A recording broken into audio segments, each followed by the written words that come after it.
Olá, senhoras e senhores, meus compatriotas celestiais. Vamos falar sobre Stephen Hawking, ou melhor, vamos falar sobre Deus e Stephen Hawking, de John Lennox, o lendário matemático de Oxford. John Lennox é um apologista cristão, né? Um dos mais representativos que nós temos vivos hoje. Já teve debates com Christopher Hitchens, com Peter Atkins, com Richard Dawkins. E aqui no Brasil ele ficou mais famoso, ele é mais conhecido por conta deste livro aqui, né? Porque a ciência não consegue enterrar Deus, que é particularmente um dos meus livros favoritos nesse assunto. É um livro excelente no que diz respeito a esse relacionamento entre a ciência e a fé cristã. Ele é inclusive indicado naquele videozinho meu a respeito das 5 indicações sobre livros de apologética cristã, e esse aqui está entre eles. Mas hoje o assunto é então Deus e Stephen Hawking. Esse livro aqui ele é uma resposta a um livro do Hawking que se chama O Grande Projeto. Eu confesso que este livro eu não tive acesso a ele, eu não cheguei a ler a obra do Stephen Hawking, mas eu li um outro livro do Stephen Hawking que é este aqui, Breves Respostas para as Grandes Questões, as grandes questões da humanidade. E me chama a atenção que nesse livro um dos capítulos se chama Deus Existe? E o Hawking ele dá uma resposta que ele diz o seguinte: se eu tenho fé, cada um é livre para acreditar no que quiser. Na minha opinião, a explicação mais simples é de que Deus não existe. Ninguém criou o universo e ninguém governa o nosso destino. Isso me levou a perceber uma implicação profunda. Provavelmente não há céu nem um além-túmulo. Acho que acreditar em vida após a morte não passa de ilusão. Não existe evidência confiável para isso, e a ideia vai contra tudo o que sabemos em ciência. Acho que quando morrermos, voltamos ao pó, mas em certo sentido continuamos a viver. Na influência que deixamos nos genes que passamos adiante para os nossos filhos, temos apenas esta vida para apreciar o grande plano do universo, e eu sou extremamente grato por isso, né? Não sei grato a quem, mas enfim, né? Ou seja, notem assim qual é a posição do Stephen Hawking. E o John Lennox então oferece algumas respostas a um livro chamado O Grande Projeto, que certamente vai nessa mesma linha de raciocínio aqui exposta pelo próprio Stephen Hawking em breves respostas. Neste livrinho aqui, o prefácio ele é escrito pelo Adalto Lourenço, que é bem conhecido aqui no Brasil, né? Um ícone do criacionismo bíblico. Também aprecio as escritas dele, eu já li, Gênesis 1 e 2 e tudo mais. Então é um cara muito conhecido aí no nosso meio, é quem escreve o prefácio dessa obra.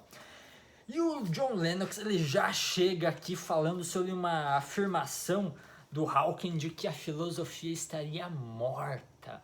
O Hawking ele fala o seguinte, né? Tradicionalmente essas questões são do âmbito da filosofia, mas a filosofia está morta. Ela não acompanhou os desenvolvimentos modernos da ciência, em particular da física. Os cientistas passaram a portar a tocha da descoberta em busca pelo conhecimento. Aqui o John Lennox está citando, né, o Stephen Hawking. E aí o John Lennox rebate isso então, ele fala o seguinte: além de arrogante e injustificada destituição da filosofia, uma disciplina que é bem representada e respeitada em sua própria Universidade de Cambridge, isto constitui uma evidência um tanto preocupante de que pelo menos um cientista, o próprio Hawking, não acompanhou suficientemente a filosofia para perceber que ele próprio faz uso dela por todo o seu livro. Ou seja, ele afirma que a filosofia está morta, né, logo no início, para em seguida tratar de filosofia em toda a extensão do seu livro. É engraçado isso.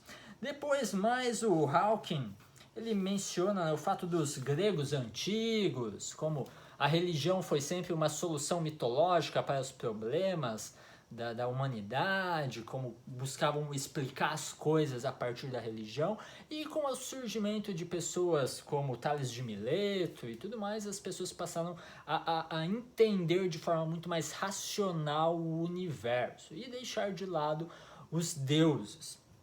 Tá?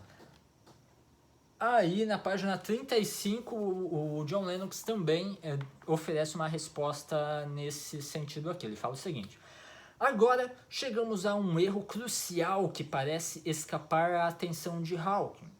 Imaginar que ao livrar-se dos deuses seja necessário, ou ao menos aparenta ser necessário, livrar-se de Deus. Né? Uma coisa não implica a outra. Não é porque eu não acredito mais que há lá um Zeus jogando os raios que eu não acredito mais em um Deus criador de todo o cosmos.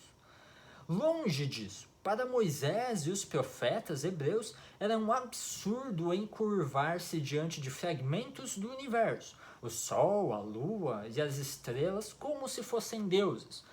O Gênesis todo ele é escrito justamente nessa perspectiva de você tirar a adoração direcionada ao Sol, às estrelas, à Lua, e falar que e expor para as pessoas: pessoal, não é isso aqui que vocês precisam adorar, e sim o Criador dessas coisas. Por isso, né, de todos os relatos de criação, ele criou um Deus, os céus e a terra, e os luminares, e os fundamentos e tudo mais.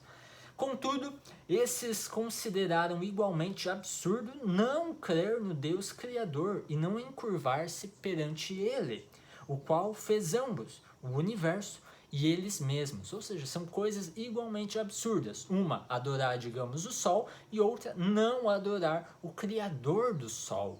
Nós não podemos cair em nenhum desses extremos.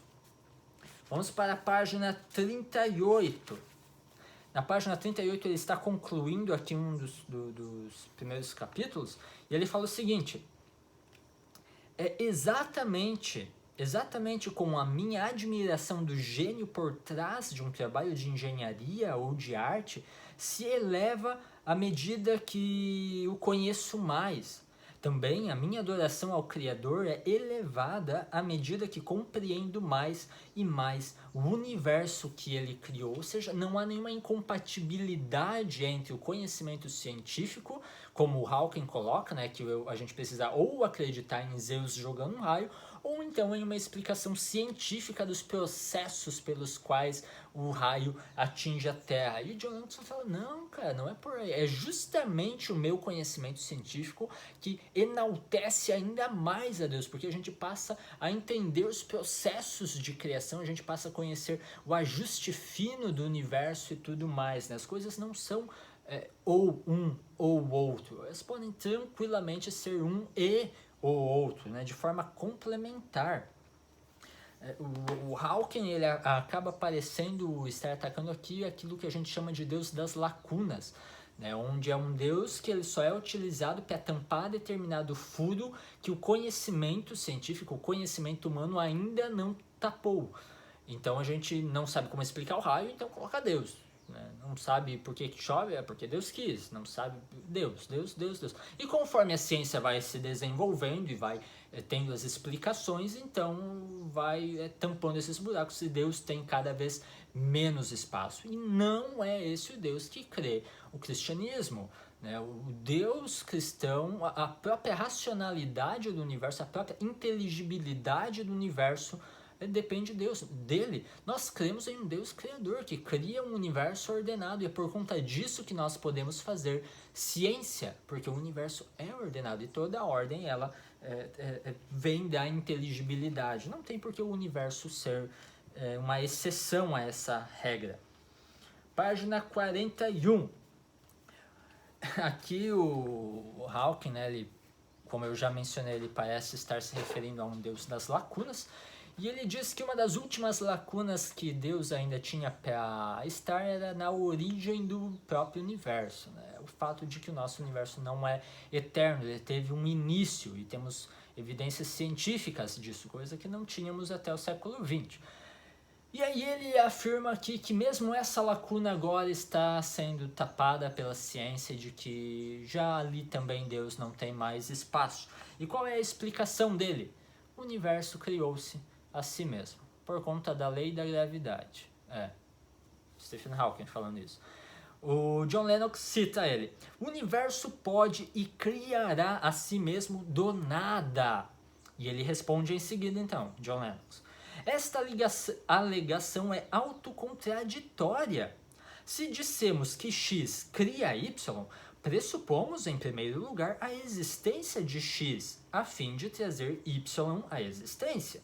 Isso é uma simples questão de compreensão do que as palavras x cria y significam. Se, portanto, dizemos x cria x, isso implica que nós pressupomos a existência de x para explicar a existência de x. Obviamente, isto é autocontraditório e, logo, incoerente. Mesmo se considerarmos x igual ao universo, pressupor a existência do universo para explicar sua própria existência soa como algo saído de Alice no País das Maravilhas. Não é ciência.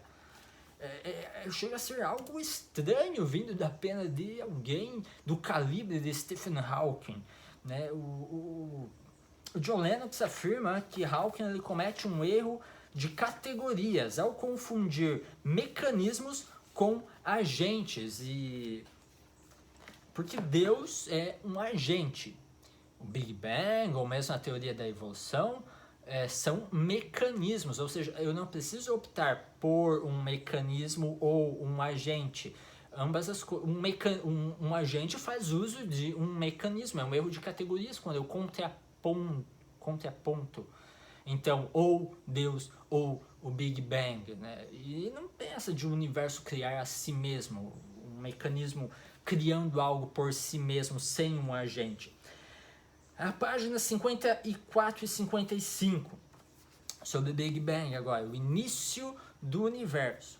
É fascinante que Hawking, ao atacar a religião, sinta-se compelido a colocar tanta ênfase na teoria do Big Bang, que inclusive, a título de curiosidade histórica, foi desenvolvido por um padre belga, Lemaitre.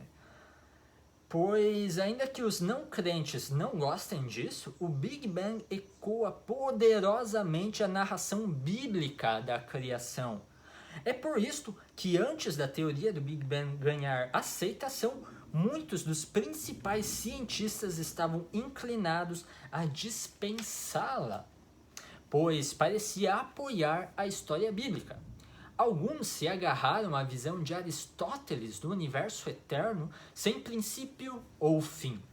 Mas a teoria e suas variações tardias caíram agora em descrédito por conta, né, do peso de tantas evidências científicas que nós temos de que o nosso universo de fato teve um início. Depois, John Lennox fala sobre o multiverso, uma teoria proposta por alguns cientistas, principalmente no ímpeto de tentar evitar as conclusões lógicas de que o nosso universo é finamente ajustado.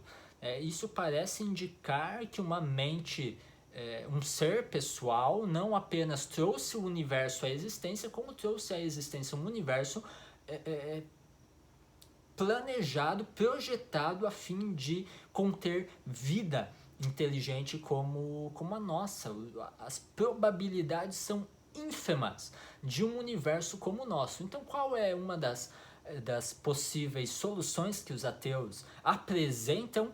O multiverso, né? Quem sabe se existir infinitos universos por aí, universos paralelos, então não é de se surpreender que pelo menos um deles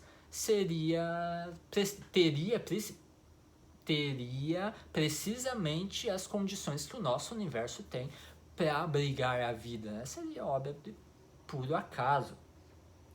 Só que aqui nós já deixamos o âmbito da ciência, afinal nós estamos falando de universos paralelos dos quais nós não temos evidência alguma, ou seja, nós estamos falando de metafísica aqui. Eles que se gabam de tanta ciência, de tanta razão, acabam migrando para um discurso metafísico também. Isso não é até uma crítica pelo próprio discurso metafísico, afinal, o cristianismo também está ligado à metafísica, isso é algo positivo e tudo mais. A questão é não ser coerente com a própria visão de mundo, né? De se gabar tanto de ciência e tudo mais e abandoná-la em nome da metafísica, propondo soluções que na verdade não são científicas. Tá? Ele apresenta aqui a crítica de John Polkinghorne sobre a teoria do multiverso. John Polkinghorne é outro físico teórico bastante considerável. Há alguns livros dele também traduzidos em português, explorando a realidade. É um deles, se eu não me engano, ele consta também em um dos livros daquela série da editora Ultimato, Ciência e Fé Cristã. Tem uma série de livros bons ali. E um deles é Verdadeiros Cientistas, Verdadeira Fé, alguma coisa nesse sentido, e o Polkinghorne é um dos cientistas ali mencionados. E ele diz o seguinte, então, sobre multiverso. Reconheçamos essas especulações pelo que elas são. Elas não são físicas, mas no sentido estrito são metafísicas. Não há uma razão puramente científica para crer em um conjunto de universos. Por sua construção, esses outros mundos não podem ser conhecidos por nós. Uma explicação possível com igual respeitabilidade intelectual, a meu ver, com mais economia e elegância, seria a de que este mundo é do jeito que é, porque é a criação da vontade de um Criador que pretende que ele seja assim. É mais econômico e elegante. Eu preciso escolher, né? Ou então trilhões de universos, talvez infinitos, ou um Deus com um universo projetado assim porque o Criador assim o planejou para possibilitar a vida. E mesmo assim, eu não estou falando aqui de um Deus da lacuna, no sentido de ou um ou outro, porque afinal Deus também poderia ter criado infinitos universos por aí, inclusive com vida ou sem vida, afinal tudo é por ele, para ele. Né? É ele quem se gloria nisso e quem aprecia a beleza do próprio cosmos e tudo mais. Né? Ele não é feito para nós, ele é feito para ele. Tá? Aí o Hawking ele também questiona, se eu colocar Deus como criador do universo, então surge uma nova pergunta de quem é que criou Deus. Note que ele não faz essa mesma pergunta para a lei da gravidade. Né? Ele diz que o universo viria à existência por conta da lei da gravidade, mas aí não precisa. Não? A gente não precisa perguntar quem é que cria a lei da gravidade, de onde é que ela vem, né? Brota do nada. Mas para Deus ele coloca essa questão. Se eu coloco Deus como criador, então quem é que cria Deus? Cara, isso só mostra que ele não entende a ideia de Deus. Né? O Deus, tanto para o judaísmo, para o Islã, para nós como cristãos, é um Deus, é um ser incriado, ele é eterno, está além do contínuo espaço-tempo, ele é atemporal, ele não tem início e também não tem fim. Então, quando ele pergunta, isso Dawkins também coloca em Deus um delírio, quem criou Deus, então ele está pensando em um Deus criado e, portanto, um ídolo. E não é disso que nós estamos falando, não estamos falando de ídolos, quando nós nos referimos a Deus.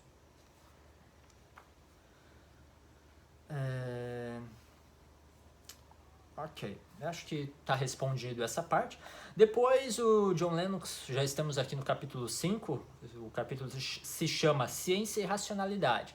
Ele comenta um pouco sobre o mito do conflito entre ciência e religião. Ele fala o seguinte, muito da análise lógica por trás do argumento de Hawking repousa sobre a ideia de que existe um conflito profundamente arraigado entre ciência e religião. Uma ideia até bastante popular, né? Ainda hoje há quem acredite nisso aí. Assim como quem acredita que a Idade Média era a Idade das Trevas. Esta não é uma discórdia que eu mesmo reconheça. John Lennox falando, matemático, de Oxford. Para mim, como um crente cristão, a beleza das leis científicas reforça a minha fé num Criador divino inteligente. Quanto mais entendo de ciência, mais eu creio em Deus. em razão da extensão, sofisticação e integridade da sua criação. De fato, isso aqui não consta agora no livro de John Lennox, mas a ideia de conflito entre ciência e religião, isso pode ser rastreado na história, e ele remonta a John William Draper e Andrew Dickson White. São dois autores do final do Iluminismo, que ali começa essa ideia toda de conflito entre ciência e religião e tudo mais, né? Hoje em dia, historiadores sérios não levam mais isso a sério. A gente sabe de onde começa essa ideia toda de conflito entre ciência e religião. E começa lá com esses caras, lá no Iluminismo, onde se esforçavam então em mostrar que agora nós estamos na Idade da Luz, né? Nós somos racionais, nós temos a razão, e eles lá da Idade Média que acreditavam nesse tipo de coisa, né? Então fazia-se essa dicotomia entre Idade das Trevas e Idade da Luz, o que é pura invenção do Iluminismo. A ideia de que a Idade Média acreditava em terra plana, a mesma coisa, vem do pessoal do Iluminismo, eles não acreditavam nisso. Página 88. Aqui ele menciona Francis Crick, que é um dos descobridores da dupla hélice de DNA. Quer dizer, descobridores assim, entre aspas, né? Tem umas histórias aí que não é bem assim o negócio, mas não diz respeito ao nosso vídeo de hoje isso aí, tá? E ele fala o seguinte, então, a respeito de toda a nossa racionalidade, as nossas emoções, né, de uma forma bastante redutível. Eu vou ler aqui a citação de Francis Crick. Você, suas alegrias e suas mágoas, suas memórias e suas ambições, seu senso de identidade pessoal e livre-arbítrio, nada mais são, de fato, do que o comportamento de um vasto conjunto de células nervosas e das moléculas a elas associadas, né? Você assistindo esse vídeo não passa de reações químicas dentro do seu cérebro. É completamente irredutível ele. E o Lennox, ele rebate isso na página 90. A mera existência da capacidade de realizar pensamentos racionais, ou seja, o fato de o nosso cérebro funcionar e ser capaz de decodificar o nosso mundo, o mundo exterior à nossa própria mente, é um indicativo não para baixo na direção do acaso e da necessidade, mas para cima em direção a uma fonte inteligente desta capacidade. Afinal, se a minha mente, a minha capacidade de raciocinar, de pensar, é fruto de um processo cego, não criado, que não tem como objetivo a obtenção da verdade, e sim apenas da sobrevivência, então eu preciso me questionar se a minha mente ela é realmente capaz de decodificar a existência. Será que eu não estou debaixo de um buraco bem seguro e só imaginando coisas na minha cabeça, né? Uma espécie de Matrix, por assim dizer? E como é que eu vou provar o contrário disso? Afinal, eu dependo das minhas faculdades cognitivas para qualquer obtenção de prova. Eu preciso pressupor primeiro a validade das minhas faculdades cognitivas, para daí sim pensar em prova. Agora, esse primeiro pressuposto é puro pressuposto. A gente acredita nisso. A gente acredita que as nossas faculdades cognitivas são precisas, que elas são capazes de decodificar a realidade exterior à nossa própria mente.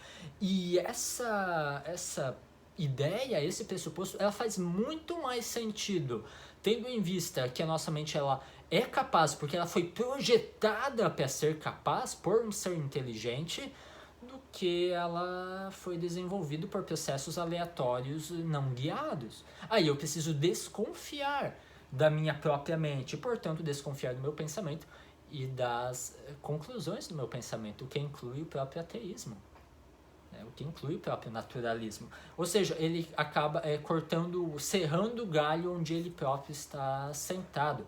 Na página 91, além disso, assim como a sintonia fina das constantes da natureza e a inteligibilidade racional da natureza, assuntos fantásticos, interessantíssimos para serem tratados, apontam para uma inteligência transcendente que é independente deste mundo.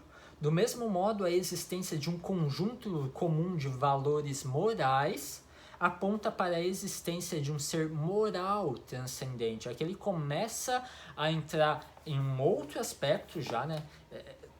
Tudo isso é muito interessante para a apologética cristã. O nosso universo tem um começo, o nosso universo é finamente ajustado para conter vida, e ainda existe toda essa questão do universo ser racional, ser inteligível, e nós sermos capazes de entender esse universo. Einstein dizia de que a coisa mais incompreensível do universo é o fato de que o universo é compreensível.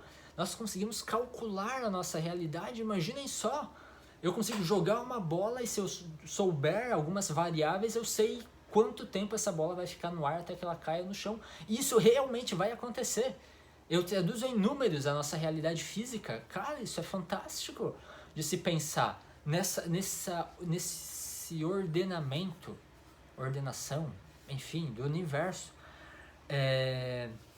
E além disso, existe toda essa questão da racionalidade e da realidade moral também. Página 93, já se aproximando do final, ele fala algo interessantíssimo também, assim, para quase concluir a obra dele. Ele diz o seguinte: se há um Deus que é, em última análise, responsável por esse universo e pela vida humana, certamente não seria surpreendente se ele viesse a se revelar a nós. Já conseguem imaginar onde isso termina, né? Uma das principais razões pelas quais eu creio em Deus é pela evidência de que Deus se revelou aos seres humanos na história registrada. A evidência se concentra principalmente na vida e obra de Jesus Cristo e foca, acima de tudo, sua ressurreição dos mortos, apresentada a nós como um fato histórico. John Lennox, matemático, passa boa parte do seu livro falando sobre o universo, sobre números constantes do universo, né? Ajuste fino, para concluir o seu livro bem teologicamente falando sobre a ressurreição corporal de Jesus Cristo na história humana, a encarnação divina do próprio Criador de todo o cosmos, né, que se faz presente, vira humano e sofre com o ser humano, né? O Deus sofredor, como diria Dietrich Bonhoeffer. E nós fazemos uma inferência à melhor explicação, que é um método científico, um método histórico, para elencar algumas hipóteses, né, explicativas a respeito de determinados fatos históricos aceitos, e aí a gente elenca então algumas possíveis explicações e faz a inferência em qual seria a melhor explicação. O meu TCC de teologia se concentrou precisamente nesta área, as evidências históricas da ressurreição de Jesus Cristo. E é justamente isso que nós fazemos. Nós vamos avaliar algumas hipóteses, né? Talvez o corpo tenha sido roubado, talvez os discípulos tenham tido alucinações, talvez as mulheres se enganaram do lugar onde era o túmulo de Jesus e passaram a inventar de que Jesus havia ressuscitado. Enfim, é uma série de possibilidades. Ou talvez Jesus realmente ressuscitou dos mortos. E aí a gente vê qual das hipóteses melhor explica os fatos aceitos. Eu não vou explicar aqui, né, não vamos tratar aqui detalhes de quais são os fatos historicamente aceitos e tudo mais. A gente pode tratar sobre isso em um outro vídeo, talvez até comentando algum livro que trate especificamente a respeito disso. O próprio John Lennox também não entra em detalhes aqui no livro dele, afinal já está bem próximo do final do livro. Ele só destaca de que inúmeras tentativas de refutar a ressurreição de Jesus Cristo fracassaram. Elas são muito bem atestadas historicamente, e a ressurreição corporal de Jesus Cristo é a melhor explicação. A partir da inferência, a melhor explicação nós podemos concluir de que Jesus Cristo de fato ressuscitou entre os mortos provando ser quem ele alegava ser, o Filho de Deus. E é assim que eu termino este vídeo sobre Deus e Stephen Hawking de John Lennox. Falou!